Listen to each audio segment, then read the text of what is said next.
there! It's a cold night here in Maryland, so why don't you come on in and join me. For those of us who haven't met yet, I am Mitzi Redd, and I get to be a remote educator for Stitch in Heaven. So when Anita asked if I would show you guys my studio, I was super excited. So I'm going to take you on a tour of where I work at, where you've seen the video work from, so you can kind of see what my life is like here. So you are inside my home here in Maryland, and I'm going to take you first downstairs to the main studio where everything really starts at, ends at, and kind of show you all around. So come on with me. So as I mentioned, studio space, the main space is down in my basement. So actually when I came to Maryland to house hunt, I ended up picking this house because I knew this would be the perfect spot for my work. So come on down. I'm going to show you some things as we go along. So as we head down the staircase, I want to show you a couple of quilts that are my favorites. This one I actually did last year for the 100th anniversary for Janome. This was the design I made for this one. This was the second design of that pattern. Over here on my left side, this one's a year old now. We just unfolded it, so it's still a little wrinkled. But that's the birthday cake quilt. So I actually designed that with each birthday cake is the gem color of the month. So that one's really fun to do. And I'm kind of a lover of all things Tula pink, so you're going to see a lot of Tula throughout my studio. So come on down and join me, and I'll show you guys kind of where we do everything at. My watch is trying to talk to me as we go. All right, so first place I'm going to take you into would be the office. So this is where designs start at. So this side over here is my workstation. My husband joins me down here for his work sometimes too, and he does all the editing. Chris is behind the camera. So we work in here together a lot, which is fun. Sometimes I think surprised we don't throw paper clips at each other. But so I work with a dual monitor setup, and one of my monitors is actually it's a drawing tablet, so I'm able to work with my design system to do all that. And space-wise in here, it's kind of like your standard size room or bedroom. It probably was a bedroom originally in the house, but we've made it into a workable office for us. So to kind of liven it up a little bit, I've got one of my other quilt designs up on the wall. I love pinks. You're going to see a lot of pinks around. So the diamonds I did with that one. We've added in, I put my son's artwork up. This is actually our oldest son's artwork. He is quite talented. I wish I could get him to paint more. And then just overall, space-wise, as far as trying to keep everything organized, which when you're dealing with a lot of paperwork is always tough, of course. For me, I also have a chalkboard up that has all of my upcoming projects, so I can try to keep track of those a little bit better. So besides being a remote educator for Stitch in Heaven, I am also an artisan and independent educator for Janome sewing machines. So it's really exciting. They sponsor my work. I am a pattern designer with AccuQuilt dies, if you've used those. Mentioned with Stitch in Heaven, obviously. The work I get to do with them right now, Schoolhouse Dash is just dropping. So for those of y'all who are either part of the program or are going to be watching it at a later time, that's a 12-week program. You're seeing me do some work in my studio. And then I'm really excited because now I also partner with Benartex Fabrics, and they provide me with a lot of my fabrics so that I can use them in my designs, which I love their fabrics too. So it's really exciting. I've got a lot going on. So having it separated out really helps me. Anita asked as far as what kind of keeps me going. What do I do to keep going and everything with my quilting? Well, I thought it was appropriate to wear the coffee sweatshirt tonight because literally this is what keeps me going. So if you're ever in my studio at any time, I guarantee you there is a mug with coffee somewhere, no matter what time of the day it is.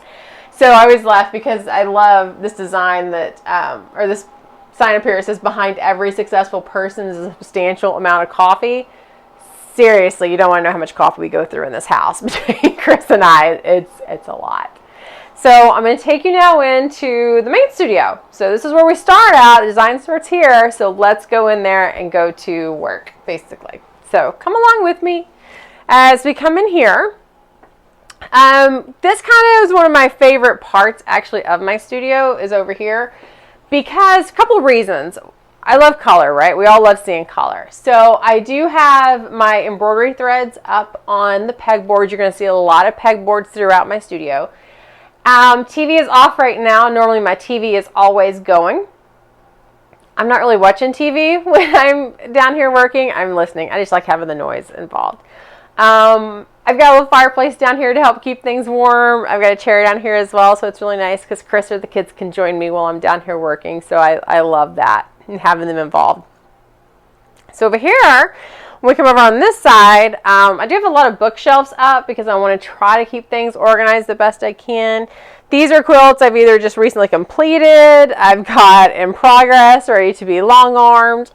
This is a really cool stack here, though. These are vintage quilts that actually came out of my grandparents' house. So one day, I'm going to hand quilt those. That day's going to be a long ways away because I don't have time to tackle that at this point. And then coming up, I've actually got some of the Texas batiks here that come from Stitch in Heaven. So that's a project I've got already brewing, ready to go with. So let me show you my sewing area. Some of the threads that were missing on the wall over there, the embroidery threads, are all here because I'm working on a real fun project. So this is probably one of my primary sewing areas. I'll show you the other one in just a little while. I've got my Janome 15,000 up here at sewing and embroidery. It's up in embroidery mode right now. Behind me here, I've got one of my straight stitch machines. So when it comes to doing bags or even quilting, I love working on that one. And then you're probably seeing the thread stand of my serger back here. Surprisingly, yes, even as a quilter, I use a serger. I actually do quite a bit with the serger. Obviously, most of us use them for garment sewing and stuff like that, but I actually do use a lot in quilting. Now, it is nighttime here in Maryland, so everything is dark. But one of the things I love about my space here and why I put my sewing area here is this window actually looks out over one of my horse pastures. So when I'm down here working, I'll see them coming up and getting water. It overlooks at the garden area, so we see a lot of little wildlife and stuff like going on out there.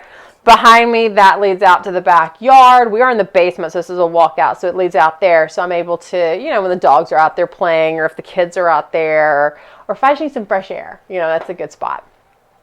So kind of take you around here in the main studio space.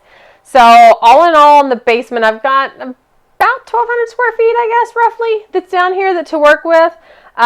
Macy's going to join us for this video. She seems to follow us everywhere we go when it comes to videos.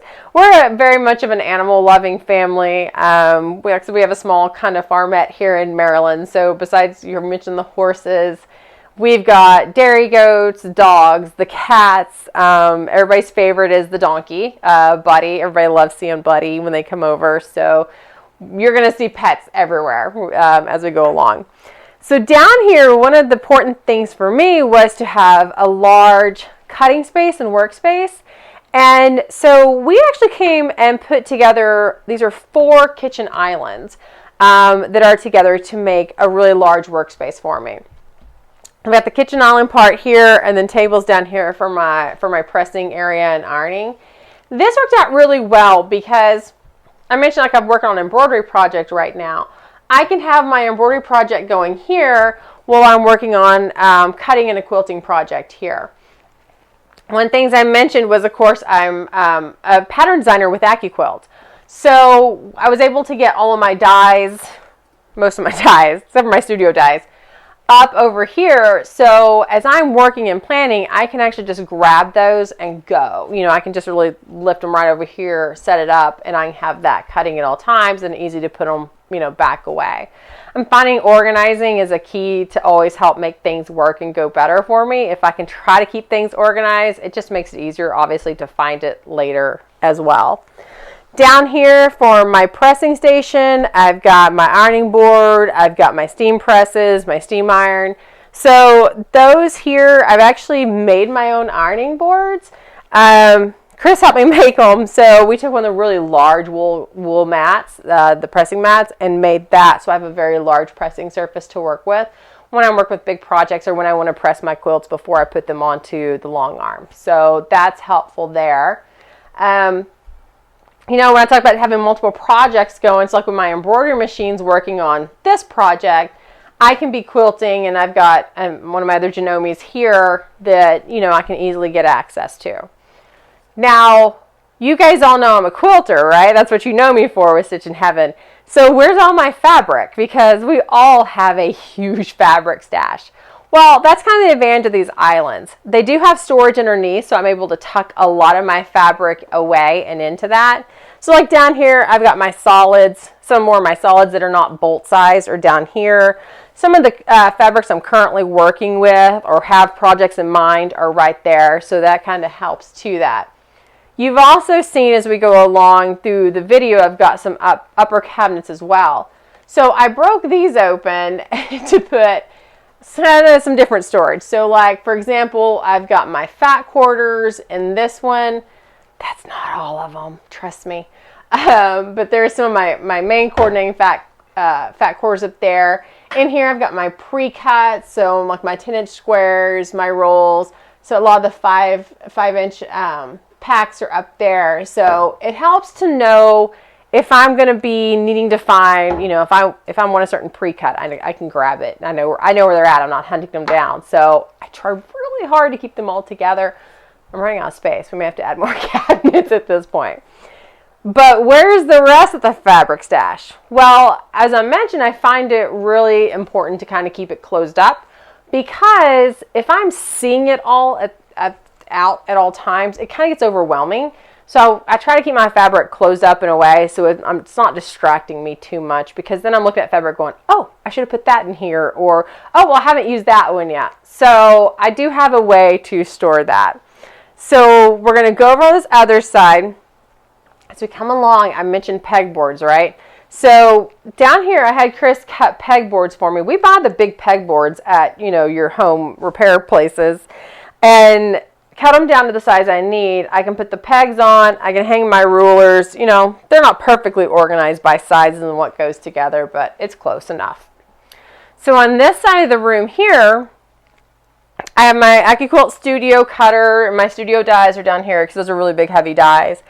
And then these are actually my, we'll call it bulk fabric storage. I'm a curator of fine textiles. That's what I am. It's not fabric stash. Curator of fine textiles. So I actually have, these are all base cabinets. We chose to stack them just to get more up space. I have found in, whether it be down here or in another place I'm going to take you shortly, that using the space upwards, you know, use what you have, because otherwise it takes up so much floor space, especially when we're talking like these big cabinets. And if your room's not, you know, large, if you can go up versus, you know, out, you're going to save your space, walk space, etc. So we stack these cabinets. It's kind of neat because it does give me some storage space down below, which means like mats and things like that I can kind of stuff in there and out of the way. But these cabinets are full of fabric as well. This particular side has 8 cabinets. And I do, again, try to color coordinate my fabrics, or I might have certain lines of fabrics together in them. So it's easy to grab and go. Yeah, I know, the yellow doesn't go, but I've got a fabric here that it's going with. It's a black and yellow, so that's why I stuck it there. So these actually are color coordinated as far as what's inside here. Let's see, down below, we've got some of the greens and the purples. So you're going to, you know, if you're in here searching for fabrics, you tell me what color you need. I can find just some fabric that's going to go in that. As far as the rest of the room is concerned, I've got storage space in the back. We're not going to go back there because it's the typical storage room, a mess. My long arm is on that end because obviously long arms always take up lots of space in my industrial machine. So they stay down there. One thing we did, because this is a basement space, is the lighting wasn't really great down here. So we came in and changed out all the overhead lights to LEDs. I added in hanging lamps that just, you know, plug in. They're not wired in, so I can move them around for where I need. Lighting is huge for me, especially when it comes to like my cutting. So I want to make sure I've got plenty of space for the lights and to be able to really see, because you guys know what it's like when we're cutting with those rulers and you're looking at tiny lines and trying to make sure it's right. So that's really important. So this is the main space that we have and that I work out of, but I've got another area tucked away. So hang tight, I'm going to take you upstairs and I'm going to show you the hideaway next. So we'll go there in just a moment. Ready? Yep. Okay, so we're back here on the main floor, and I'm going to take you to what I call the Hideaway. So you're going to follow me upstairs. So, you know, talking about getting exercise, I do get plenty going back and forth between rooms because there's plenty of stairs to climb in this house. So come with me. Now, to get to the Hideaway, we're actually coming through our bedroom. So there's a space off of the bedroom that worked out really perfect. I actually kicked Chris's office out of that space, what's it been, like maybe a year ago? So that I would have a little getaway area. So come on along with me. All right. So as we go back here to the Hideaway, this space allows me, oh, turn the light on, allows me to kind of sneak back in a way. So I actually use this space early mornings. If I don't want to head all the way down to the main studio, I will come back here. And so weekends when I really need to get away from the kids a little bit, close the door and tuck myself way back here. So come on in and see what's all going on in here. Now, I don't know how well it's going to show on camera, but don't you think every girl deserves to have a chandelier in her little getaway space? I mean, why not, right? It's cute. So in here we did a couple of things. This is like I think what they call it, like a family room over the garage type thing, a frog. I'd never heard that until we moved up here. And we weren't using it that way, and it just worked out perfect because this will be a space we're going to be able to film some videos in that I can keep it a little more clean, even though right now it's definitely not. It's a little crowded right now, but I kind of like the coziness of it. I've got everything I need right where I want it. So it did have a closet in here, and we actually took the closet doors off and opened it up to make me a little tucked in desk space, which is cool. Painted chalkboard back here, so I've got chalkboard to keep notes and what's going on. I actually do that a lot. I'll have lists up here, and they're the same list as what's downstairs, but what it gives me is I've always got a way to look to see what's happening and what's going on. I'm not missing something. You know, when you start working on multiple projects, it's easy to get distracted, and, you know, that's what happens. So I try to keep things, you know, up and going.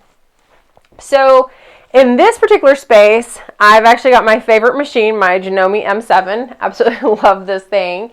And again, I've got a serger, I've got my embroidery machine, it's an embroidery only machine up here. My threads are more tucked away. I don't have as much wall space because actually you may have noticed it downstairs also.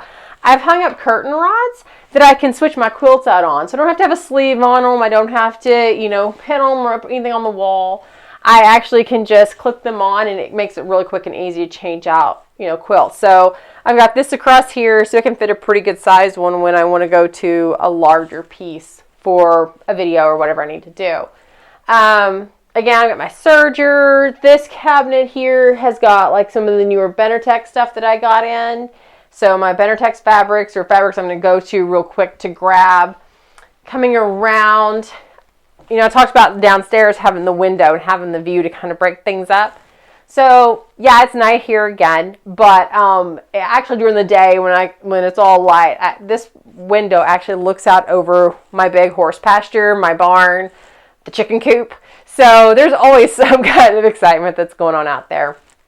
So it gives a good view and gives a good natural light during the day also.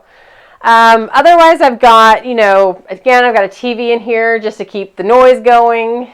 And then what I've started doing, because I work on multiple projects at a time, and for me, I need that kind of breakup. So if I stay focused on one project constantly, it kind of can get, you know, kind of monotonous with it. So what I found is a good option to keep things kind of straight when I've got multiple projects in the same room are some of these trays. And like, for example, my quilt project right now I'm working on, this is one of the dies from AccuQuilt. It's going to make a real fun design. I think that might be Hunter Stark. Don't quote me, I can't remember for sure. It's all cut. I cut everything ahead of time. And then I've got some shows coming up, and so this is actually going to be a cute dress for the shows. Now, you don't see an iron boarding here because, I mean, I'm obviously kind of a lot tighter on space. So the same idea like I did downstairs, I actually did in the smaller version up here. So I've got the wool pad underneath here for pressing. But what's nice is when I'm not pressing, I can just grab it, tuck it off to the side out of the way. I've got my light box over here as well. And some of my fabric storage, you know, is in here tucked away. I think it's really important with all of my sewing cabinets and furniture. I do have lots of drawers because, again, I'm able to tuck things away, whatever I need. I mean, it's easy accessible, like when I want to get to threads or stuff like that up here, but it's also tucked away and it keeps a real clean look for me. That way it's not as distracting. So that's basically my world. We've got the main studio downstairs in our basement area. That's where all the big work happens. Up here we've got set up ready to do film work. As we need, we literally just have to put the camera in place and it can go. And then again, being my little hideaway, I can kind of sneak away up here and tuck myself away when I need a break from all the boys in this house, because I am the only girl around here. So it's a nice little break up every now and then. Otherwise, I want to say thank you so much for coming in and seeing my studio and spending time with me in here. If you have any questions over anything you've seen, maybe something I did talk about or didn't talk about but caught your eye, you know, you're always welcome to reach out for me. You can find me on my website at reddhomestead.com. That's R-E-D-D. Homestead.com. Obviously, I'm, like I said, Remote Educator Stitch in Heaven. You'll find me on Facebook, Instagram, social medias. So just look for me. You'll find me there. I'm always glad to answer questions. It's thrilling to me to get to hear from you because I love the questions, and I hope you enjoy what you see. And like I said, if you have anything, let me know. I'll be glad to answer those questions for what's that fabric, or what's that machine, or well, why do you do this? Just let me know. So thanks again for coming and visiting my studios. I'm going to go finish that coffee I started with, and hope to hear from you soon. Thank you.